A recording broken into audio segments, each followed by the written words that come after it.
Next ಗಾಡಿ ನೋಡ್ತಿರ್ಬೋದು Tata S mega ಇದೆ ಸರ್, ಡೀಟೇಲ್ ಹೇಳಿ ಸರ್. 2017 ಮಾಡಲು ಲೇಟೆಸ್ಟ್ ಸ್ಟಾಕ್. ಹೋದ್ಸಲ ಹೇಳಿದೆ 2016 ಮಾಡಲು 2.5 ಲಕ್ಷಕ್ಕೆ ಸೇಲ್ ಆಯ್ತು. ಓಕೆ, ಇದೆಷ್ಟು ಹೇಳಿ ಸರ್? ಓನ್ಲಿ 2.80. ಬರೀ ಲೋನ್ ಎಷ್ಟಾಗುತ್ತೆ ಹೇಳಿ? 2.5 ಆಗುತ್ತೆ. ಬರೀ 30,000 ಡೌನ್ 30,000 ಪೇಮೆಂಟ್ ಗಾಡಿ ತಗೊಂಡು ಹೋಗ್ಬೋದು. 4 ಟೈರ್ ಗುಡ್ ಕಂಡೀಷನ್ಸ್ ಇದೆ. FC 1 ವರ್ಷ ಇದೆ, ಇನ್ಶೂರೆನ್ಸ್ 1 ವರ್ಷ ಇದೆ ಸರ್. ಗಾಡಿ ತುಂಬಾ ಚೆನ್ನಾಗಿದೆ. 2017 ತರ ಇಲ್ಲ, ಓಕೆ 20 ತರ ಇದೆ ಸರ್. ಗಾಡಿ ತುಂಬಾ ಗುಡ್ ಪರ್ಫಾರ್ಮೆನ್ಸ್. ಹೋದ್ಸಲ ಸುಮಾರು ಜನ ಕೇಳಿದ್ರು ಮೆಗಾ ಬೇಕು ಅಂತ. 2016 ಸೋಲ್ಡ್ ಆಗಿತ್ತು. ಓಕೆ 2020 ಟೆಸ್ಟ್ ಇದೆ. ಕಸ್ಟಮರ್ ಬಂದಕ್ಕೆ ಖಂಡಿತ ತಗೊಂಡು ಹೋಗ್ಬೋದು. ಅಷ್ಟು ಕ್ವಾಲಿಟಿ ವೆಹಿಕಲ್ ಇದೆ ಸರ್. ಸೊ 30,000 ರೂಪಾಯಿ ಡೌನ್ ಪೇಮೆಂಟ್ ತಗೊಂಡು ಆರಾಮಾಗಿ ತಗೊಂಡು 100% ಹೋಗ್ಬೋದು. 100%. ನೋಡ್ತಾ ಇರ್ಬೋದು ಗಾಡಿ ಪೇಂಟ್ ಆಗಲಿ, ಸೊ ಟೈರ್ಸ್ ಕಂಡೀಷನ್ ಆಗಲಿ, ಬ್ರ್ಯಾಂಡ್ ನ್ಯೂ ಟೈರ್ಸ್, ಡಾಕ್ಯುಮೆಂಟ್ಸ್ ಎಲ್ಲ ಫ್ರೆಶ್ ಇದೆ, ಇನ್ಶೂರೆನ್ಸ್ ಫ್ರೆಶು.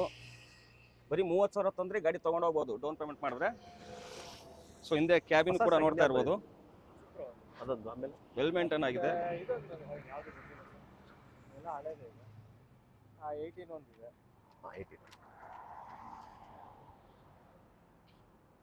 ಒಂದಿದೆ ಸರ್. ಒಂದು 20 ಮಾಡಿದ್ರೆ ಸರ್ 3828 ಬಿಲ್ಬಿಡೆ ಬಂತಲ್ಲ ಅದು. ಅದೊಂದು ಮಾಡೋಣ. ಇದು ಇಂಟೀರಿಯರ್ ಕೂಡ ನೋಡ್ತಾ ಇರ್ಬೋದು, ತುಂಬಾ ವೆಲ್ ಮೇಂಟೈನ್ ಆಗಿದೆ. ಈ ಗಾಡಿ ಕಳಿಸ್ತೀನಿ ಅರ್ಚಿಂಗ್ ಹೇಳಿ.